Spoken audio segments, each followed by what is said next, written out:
નમસ્તે વિદ્યાર્થી મિત્રો, આજે આપણે ધોરણ 6 વિષય ગણિત અંતર્ગત વાર્ષિક પરીક્ષામાં પૂછાઈ શકે એવા પેપરોની પ્રેક્ટિસમાં પેપર 3ના હેતુલક્ષી પ્રશ્નોની સમજૂતી મેળવવાના છીએ।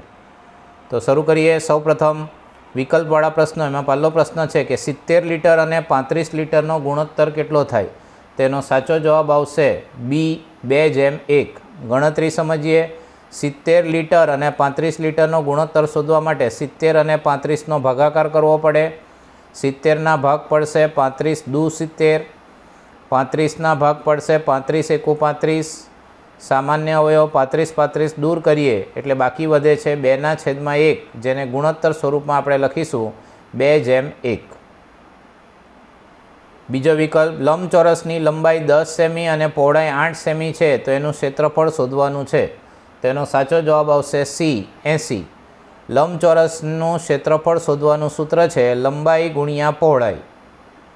લંબાઈને પહોળાઈ સાથે ગુણાકાર કરવો। લંબાઈ છે 10 અને પહોળાઈ છે 8, તો 10 ગુણ્યા 8 એટલે 80 ને એનો એકમ આવશે ચોરસ સેમી। અહીં આપેલો જ છે એકમ ચોરસ સેમી એટલે ચોરસ સેમી। ત્રીજો વિકલ્પ, 3 સંખ્યા એનો સરવાળો કરીને એનો જવાબ શોધવાનો છે। તેનો સાચો જવાબ આવશે સી 5.0। સૌપ્રથમ પહેલી સંખ્યા છે 1, દશાંશ ચિહ્ન નથી એટલે 1.0 લખી શકીએ। એની નીચે આવશે 1.5 અને એની નીચે આવશે 2.5। પોઈન્ટની નીચે પોઈન્ટ આવે એ રીતે ગોઠવણી કરીને પછી સરવાળો કરવો।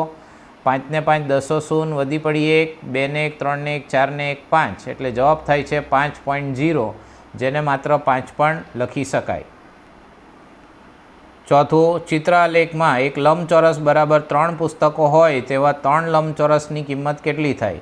તો એક લંબચોરસના 3 પુસ્તકો છે તો 3 લંબચોરસના પુસ્તકો શોધવા માટે 3 ગુણ્યા 3 એટલે જવાબ આવશે 9, એટલે સાચો જવાબ થશે સી 9। પાંચમો વિકલ્પ, અપૂર્ણાંકનું અતિસંખ્યક સ્વરૂપ ત્યારે જ કહેવાય જ્યારે અંશ અને છેદનો સામાન્ય અવયવ ફક્ત ખાલી જગ્યા હોય। તેનો સાચો જવાબ આવશે બી 1। અંશ અને છેદ એનો સામાન્ય અવયવ 1 થવો જરૂરી છે। છઠ્ઠું, દિવાસળીથી 10 એપ બનાવવા માટે કેટલી દિવાસળી જોઈએ? તો 1 એપ બનાવવા માટે કેટલી દિવાસળીની જરૂર પડશે? 1 એપ બનાવવા માટે આપણને કુલ 4 દિવાસળીની જરૂર પડે તેવા 10 એપ બનાવવાના છે તો 10 ગુણ્યા 4 એટલે એ થશે 40, એટલે સાચો જવાબ આવશે ડી 40। પ્રશ્ન 1બ, ખાલી જગ્યાની સમજૂતી મેળવીશું। 1 ગ્રામ બરાબર ખાલી જગ્યા કિલોગ્રામ, તેનો જવાબ આવશે 0.001। ગણતરી સમજીએ। 1 કિલોગ્રામમાં 1000 ગ્રામ થાય છે। 1 કિલોગ્રામમાં 1000 ગ્રામ, આપણે 1 ગ્રામને કિલોગ્રામમાં રૂપાંતર કરવાનું એટલે 1ને 1000 વડે ભાગાકાર કરવો પડે અને 1000માં 3 0 છે એટલે 3 આંકડા ખસેડીને આપણે પોઈન્ટ મૂકીશું એટલે આપણો જવાબ આવશે 0.001। ત્યારબાદ 0.65 રૂપિયા એટલે ખાલી જગ્યા પૈસા, તેનો જવાબ આવશે 65। 0.65 રૂપિયા, 0.65 એટલે 65ના છેદમાં થશે 100 અને 1 રૂપિયામાં 100 પૈસા આવે તો 100 વડે ગુણાકાર કરતાં 100 દૂર થાય છે એટલે જવાબ આવશે 65। ત્યારબાદ લંબચોરસની પરિમિતિ બરાબર ખાલી જગ્યા, તો લંબચોરસની પરિમિતિ શોધવાનું સૂત્ર છે 2 ગુણ્યા કૌંસમાં લંબાઈ વત્તા પહોળાઈ। લંબાઈ અને પહોળાઈ અહીંયા ટૂંકમાં લખેલ છે 2 ગુણ્યા કૌંસમાં લંબાઈ વત્તા પહોળાઈ। સમબાજુ ત્રિકોણની પરિમિતિ, તો સમબાજુ ત્રિકોણ કે જેની 3 બાજુ સરખી હોય છે માટે એનું સૂત્ર બનશે 3 ગુણ્યા દરેક બાજુની લંબાઈ, એટલે આપણે ટૂંકમાં લખી શકીએ 3 ગુણ્યા લંબાઈ। પાંચમી ખાલી જગ્યા, ગુણોત્તર માટે ખાલી જગ્યા ચિહ્નનો ઉપયોગ થાય છે તો એ ચિહ્ન છે જેમ, 2 ટપકા જેને આપણે વાંચીશું જેમ। પ્રમાણના વિધાનમાં પ્રથમ અને ચોથા પદને ખાલી જગ્યા તથા બીજા અને ત્રીજા પદને ખાલી જગ્યા કહેવાય, તો પ્રથમ અને ચોથા પદને કહેવાય અંતિમ પદ અથવા એને અંત્ય પદ બી કહેવાય છે, અંતિમ પદ।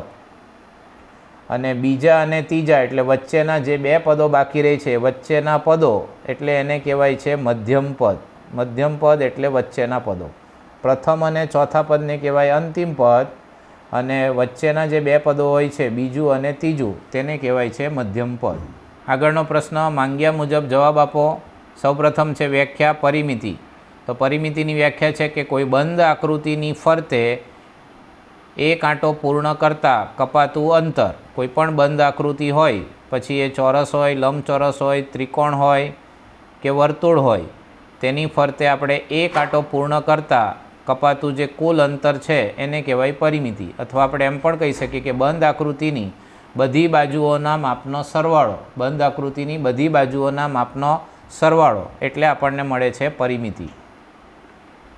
બીજો સવાલ, આપેલી મેસ્ટિક પેટર્ન બનાવવા માટે કેટલી દિવાસળીની જરૂર પડશે એનો નિયમ લખો. નિયમ લખવા માટે ચલનો ઉપયોગ કરી શકો.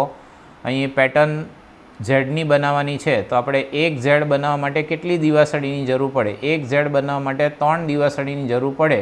એટલે એની મેસ્ટિક પેટર્નનો નિયમ બનશે 3n. અહીંયા n એ ચલ છે, nની જગ્યાએ તમે એથી ઝેડ કોઈપણ મૂળાક્ષરનો ઉપયોગ કરી શકો. જનરલી n ચલ લેવામાં આવે છે એટલે મેસ્ટિક પેટર્નનો નિયમ બનશે 3n. ત્રીજો સવાલ, માહિતી એટલે શું? તો માહિતી એટલે ભેગા કરેલા આંકડાઓનો સમૂહ અથવા સંગ્રહ. ભેગા કરેલા આંકડાઓનો સમૂહ અથવા સંગ્રહ. ભેગા કરેલા આંકડાઓનો સમૂહ અથવા સંગ્રહ તેને માહિતી કહે છે. ચોથું, 1 ફૂટના 7 ઇંચ તેનો અપૂર્ણાંક શોધવાનો છે. તો એના માટે એક સંબંધ યાદ રાખજો. 1 ફૂટમાં 12 ઇંચ આવે છે. 1 ફૂટમાં 12 ઇંચ આવે છે. હવે એનો 7 ઇંચ સાથે અપૂર્ણાંક બનાવવાનો છે તો અપૂર્ણાંક બનશે 7/12. અપૂર્ણાંક બનશે 7/12 કારણ કે 1 ફૂટમાં 12 ઇંચ આવે છે. ત્યારબાદ પ્રશ્ન 1નો ડ, જેમાં ખરા ખોટા છે. 2/3 અને 20/30 આ ગુણોત્તર સરખા છે. દેખાવમાં સરખા દેખાતા નથી, પરંતુ અતિસંક્ષિપ્ત રૂપ આપીને સાદુરૂપ આપતા આપણને ખબર પડશે કે આ સરખા છે કે નહીં. તો આ વિધાન ખરું છે.